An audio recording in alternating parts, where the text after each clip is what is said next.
이 말씀을 듣는 하나님 나라의 백성들 가운데 왕이신 하나님께서 부어주시는 은혜와 평강이 오늘도 충만케 임하시기를 축복합니다.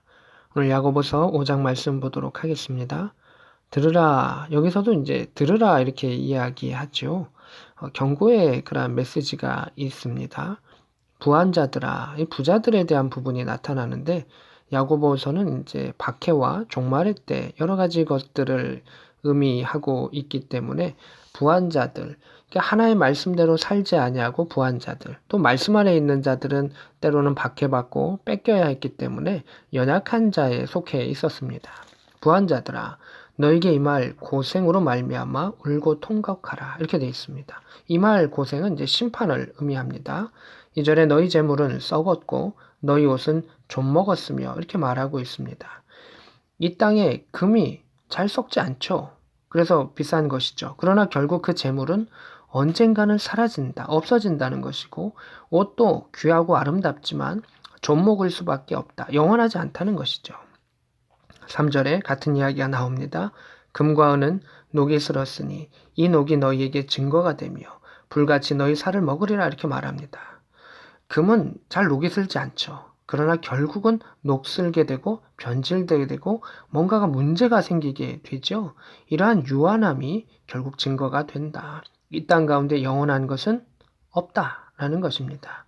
불같이 너희 살을 먹으리라, 너희를 잡아먹으리라 라고 하는 것입니다. 지옥의 불을 의미하기도 하죠.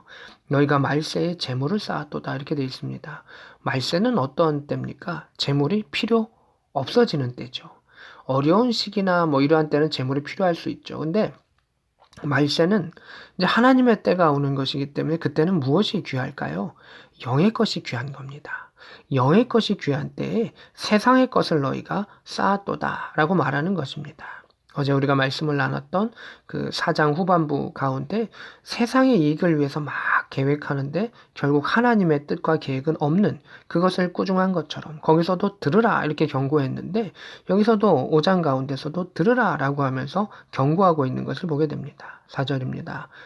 보라, 너희 밭에서 추수한 품꾼에게 주지 아니한 삭시 소리를 지르며 이렇게 말하고 있습니다. 이 성경에 보면 어떤 사람에게 일꾼에게 일당을 줘야 되면 그것이 다음 날이 넘어가지 않게 그것을 주라라고 이야기하고 있습니다. 왜 그랬을까요? 그 일꾼에게는 그 작은 시간이 배고픔이 되고 힘듦이 됩니다. 근데 부자가 그 하루를 넘김을 통해서 약간의 이득을 더 얻으려고 그 사람을 괴롭히는 그 행위 하지 말라라고 성경은 경고하고 있습니다. 참 하나님은 특별하신 것 같습니다. 그것은 세상사입니다. 그럼에도 불구하고 성경에 기록되어 있죠. 왜냐하면 연약한 자의 아픔을 하나님께서 늘 우선적으로 생각하시는 것을 보게 됩니다. 여기도 그런 내용이죠. 일한 자들, 수고한 자들, 연약한 자들의 그것을 착취하지 말아라 라는 것입니다. 추수한 자의 우는 소리가 만군의 주의 귀에 들렸느니라. 수고했는데 그것을 받지 못했던 자들의 눈물, 또 그것을 기다려야 하기 때문에 그들이 눈물 흘려야 했던 배고픔, 그것을 하나님께서 들으신다라고 하는 것입니다. 근데 부자들은 5절에 너희가 땅에서 사치한다, 방종한다, 그걸 경고하고 있죠. 사륙의 날에 너희의 마음을 살찌게 하였도다. 사륙의 날이 무엇입니까? 말세를 의미하죠. 믿음의 사람에게는 말세, 그것이 구원의 날이고 해방의 날이고 자유의 날입니다. 그러나 죄인에게는 또 하나님을 떠난 자들에게는 결국 사륙의 날입니다. 하나님의 나라에 있는 자들에게는 영원한 상급의 날이지만 하나님의 나라를 떠난 자들에게는 징벌당하는, 사륙당하는, 적군에게 사륙당하는 그러한 날이 된다. 근데 너희의 마음을 살찌게 하였도다. 육체도 마찬가지고 마음도 마찬가지로 필요 이상의 살찜은 이게 죽어가는 것이고 안 좋은 것이고 둔해지는 것이죠. 그 마음이, 영이 둔해진 것을 의미합니다.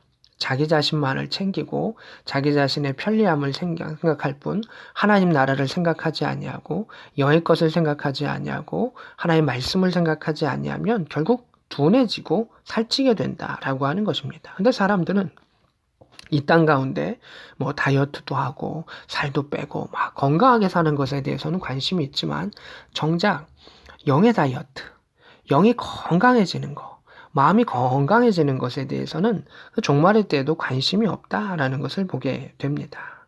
6절에 너희는 의인을 정죄하고 죽였으나 그는 너희에게 대항하지 아니하였도다. 이렇게 되어 있습니다. 마치 예수님의 모습을 생각할 수 있죠. 그는 의인이었으나 그가 매맞음과 뺨맞음과 또 십자가를 지심과 모욕함 속에서 그냥 어린 양의 도축당함과 같이 아무 소리 내지 아니하고 죽으셨던 예수님의 모습을 생각할 수도 있습니다. 그리고 또 하나 생각할 수 있는 것은 그 의인들 중에 정말 힘이 없는 자들이 있습니다. 그저 꿈틀하지도 못할 만큼 힘이 없는 자들. 그러나 주님은 그 힘이 없는 자들을 의인이라고 이야기하시는 것을 보게 됩니다. 왜냐하면 그들은 힘이 없기에 하나님을 더 의지했던 사람입니다. 육체가 연약하기에, 재물이 없기에, 실패하기에, 계획대로 되지 아니하기에 그들은 주님 앞에 눈물 흘려야 했었습니다. 근데 주님은 그들을 의인이라고 이야기하셨습니다. 그러한 가난한 자들과 연약한 자들을 세상의 부자들이 탈취합니다. 너는 네가 가난한 것은 네가 잘못해서 그런 거야. 네가 미련해서 그런 거야. 네가 악해서 그런 거야. 라고 하며 그들을 탓하면서 정죄합니다. 그리고 그 정죄 가운데 의인들은 결국 배고픔 속에서 서서히 죽어가고 또 버림받아가지고 그 영혼의 상함을 입으며 또 죽어가는 그 모습을 보게 됩니다. 그래서 그 너가 죽였다라고 표현합니다. 살인은 직접 살인도 있고요.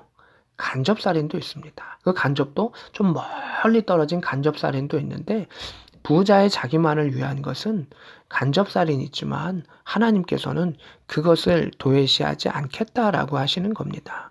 너만을 위한 삶, 하나님 안에 있지 아니하는 삶, 옆에 있는 사람들을 전도하고 돕고 구제하지 않는 그 삶은 문제다라고 하나님께서 말씀하시는 것을 보게 됩니다. 그는 너에게 대항하지 아니했도라. 예수님도 그 억울함 가운데 대항하지 않으셨습니다. 근데 의인들은 그 길이 맞기 때문에 대항하지 않는 의인도 있지만 너무 연약하기에 대항하지 못한 의인도 있습니다.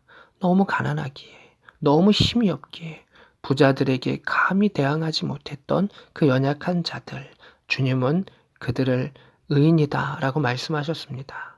그러니까 우리가 어려울 수도 있고 좌절할 수도 있고 절망할 수도 있고 힘이 없을 수도 있고 배고픔일 수도 있습니다. 근데 중요한 것은 그때 하나님을 바라보는 자, 하나님께 눈물 흘리는 자에게 주님은 너는 의인이다라고 말씀하시는 것을 보게 됩니다. 그래서 그 어려움 속에만 빠지는 것이 아니라 하나님을 바라보며 나아갔을 때 하나님의 의인의 인치심을 받을 수 있는 자들이 되기를 원합니다. 또한 우리가 부유할 때, 평안할 때 하나님의 백성으로 겸손하게 섬김의 그 사역을 통해서 또 구원의 구제의 그 사역을 통해서 하나님 나라를 확장하며 하나님의 의인된 참된 자가 될 수 있기를 원합니다. 오늘도 말씀 안에서 하나님 나라를 누리며 하나님 나라를 선포할 수 있는 복된 저와 여러분 될 수 있기를 우리 주 예수 그리스도의 이름으로 축복합니다. 아멘.